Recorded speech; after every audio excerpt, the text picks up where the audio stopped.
As far as regular model Les Paul standards from Gibson USA, this is the newest thing we've seen in a while. A hog top. Welcome back, Troglodytes, to your daily dose of guitar information, the Trogly's Guitar Show. That's right, take a look at this thing. So hog top is a nickname that some people call mahogany-topped Les Pauls.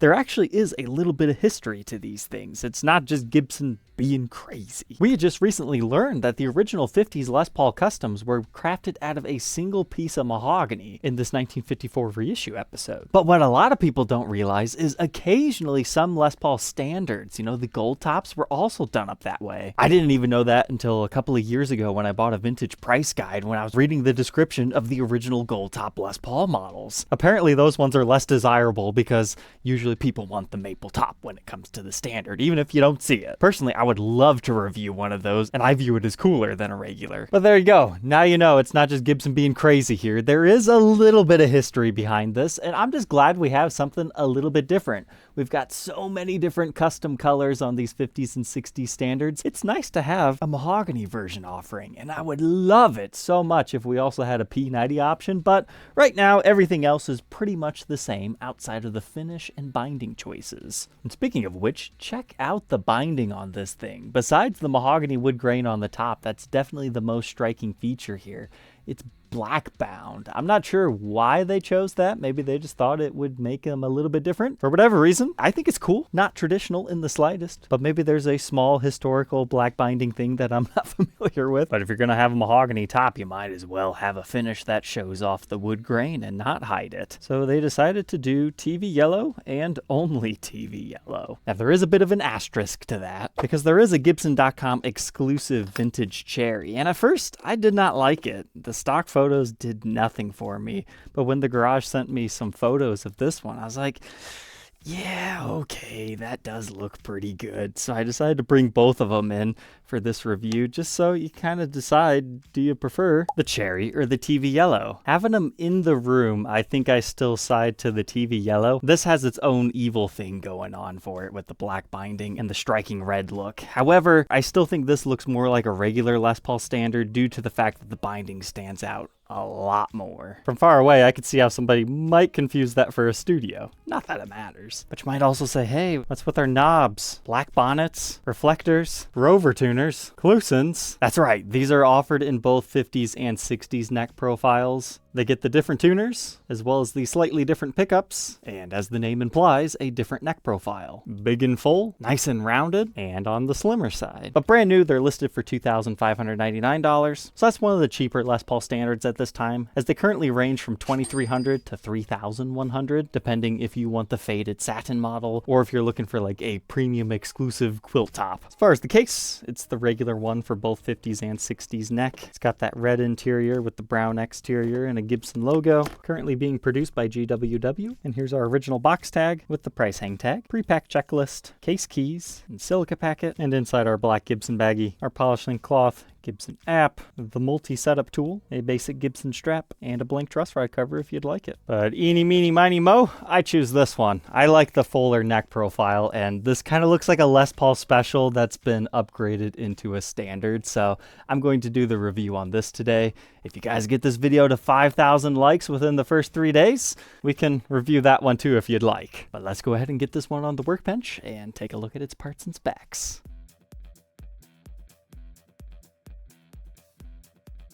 Inside the mahogany top, let's go ahead and verify the specs, starting with our pickups. The 50s neck variety, as we were just talking about, comes with a burst bucker 1 in the neck and a burst bucker 2 in the bridge. The bridge reads 8.17 k ohms. Neck position 7.74, and they play together at 3.97. It's always good to check because occasionally mistakes happen where a 50 standard gets like the 60 standard knobs or the 60 standard pickups or even the tuners. It's not all the time. But I remember back around late 2019, early 2020 that there was at least one run done like that. But now the cavities. So it says TV for TV yellow. We've got some sort of an asterisk there. And our bridge pickup looks the same. Says LPS for Les Paul standard, 5 for 50s, and then M for mahogany top. Speaking Speaking of which, sure enough, you can see our sandwiched layer there. That would have been cooler if these would have not had a top at all. Sure, but you gotta go to Historic Custom Shop Division for stuff like that. But it appears to be about the same thickness as it usually is for the maple top. The routes definitely have some frills in some locations, but for the most part, not too bad for a Gibson. I'd say the bridge pickup route is the cleanest, just a little bit over here. But check out how ridiculously long these lead lengths are.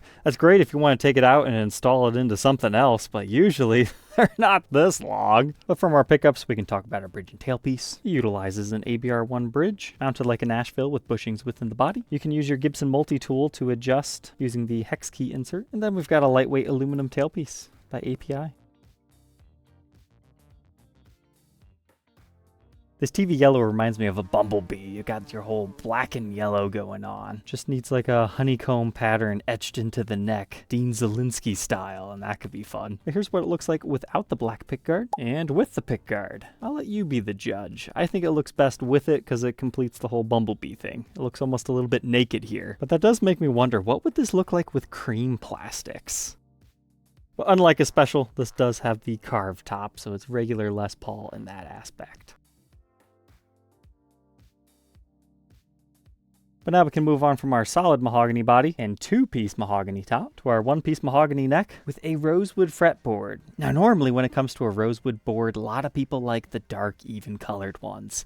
This particular finish and binding style, I think it works really well to have this kind of lighter, streaky one because the black binding pops just a little bit more against it. I would love to see in the future, even if they only produce it for like 3 months, a maple fretboarded 50s, 60s Les Paul standard. Just for some fun, you could do the black binding to pop it off. But sure enough, if you look closely, the neck does have black binding. And we've got our regular acrylic trapezoid inlays. Our nut measure is 1.72 inches, the nut 210. First fret on the 50s neck is 0.91 and nearly 1 by the 12. Don't confuse it with a historic 50s neck that's like super big chunky baseball bat. And also, don't get me wrong, this is a nice rounded neck profile, but it's just on the chunkier side of medium as compared to those. Here's that neck profile at the 1st fret and the 12th fret. It just gets a bit wider as you go up, and apparently even a little bit more rounded. I'm actually really digging this neck profile.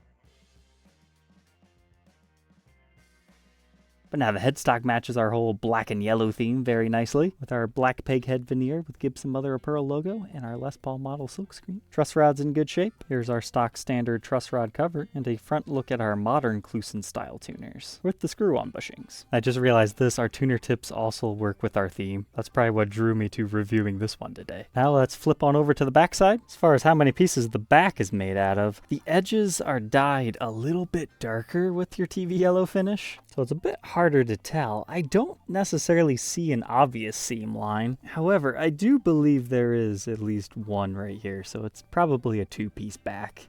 You can see the grain just doesn't quite match up in that area perfectly. There is a very small contamination in the finish right here. Just thought I'd point it out. But otherwise, let's take a look at our control cavity. Very nice soldering work. All Gibson branded pots, orange drop capacitors. Looks nice in here. And over in the edge, you can look through to the mahogany top. And here's our toggle switch area just for fun. Small thing I noticed about the backplate though, it seems to have been just a tad over-routed. I suppose slightly over-routed is better than crazily over-routed or under, because then your backplate sticks.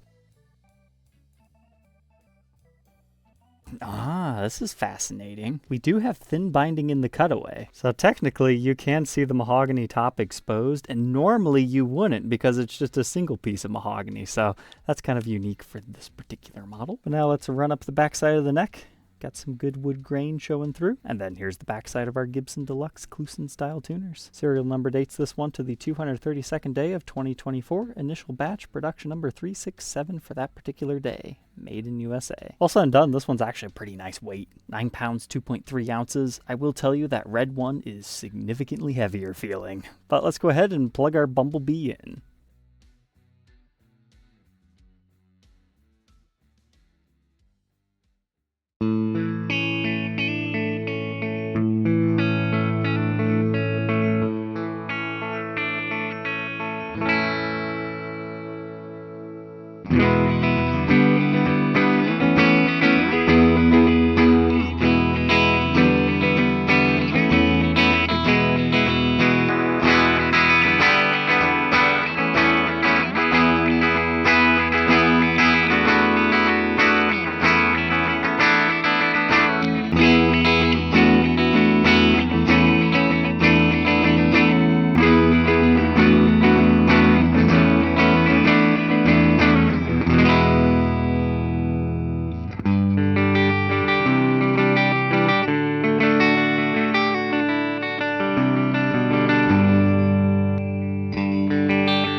Typically people say mahogany tops give you a little bit more mid-range.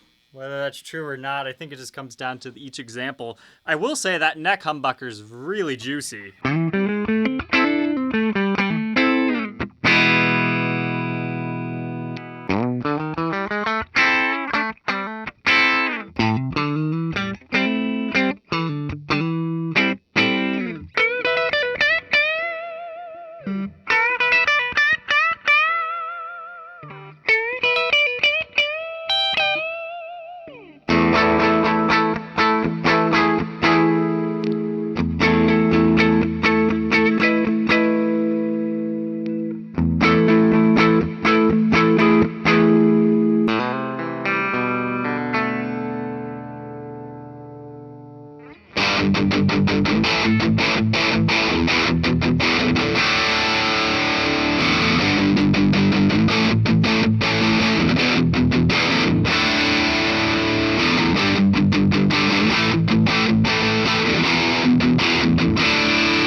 So there we go, the new mahogany top Les Paul Standard. What are my final thoughts? I think this is a great option for somebody who wants a Les Paul that's not like all the other ones out there, or maybe you already have a different Les Paul in your collection and you want an excuse to buy a different one. Well, this one's got the mahogany top. Now, as far as the playability, yeah, it's fine. For some reason, I wanted to put this thing into drop D and just do some chuggy chug stuff. It works well for that, but hopefully this video's tones will help you decide if one of these is right for you. A few other things I noticed while playing this is due to the black binding, you actually get white side marker inlays, which could be beneficial on stage, a little bit easier to see than a black dot. I did notice some light unevenness to the binding in this area while playing too. But overall, I found the weight on this one to be about perfect. But I hope in the future we see a P90 version of this get released, as well as like maybe a Pelham blue, something else exotic that helps you see through to it. Because I'm just not sure if the red color is it, because you really have to see it from that side profile shot before you can really take in its beauty. But don't forget, 5,000 likes if you want to see this one in a separate review, because it does have slightly different pickups as well as the neck profile. But alright, troglodytes, don't forget to like, comment, and subscribe, and we'll catch you tomorrow on the next one. Take care.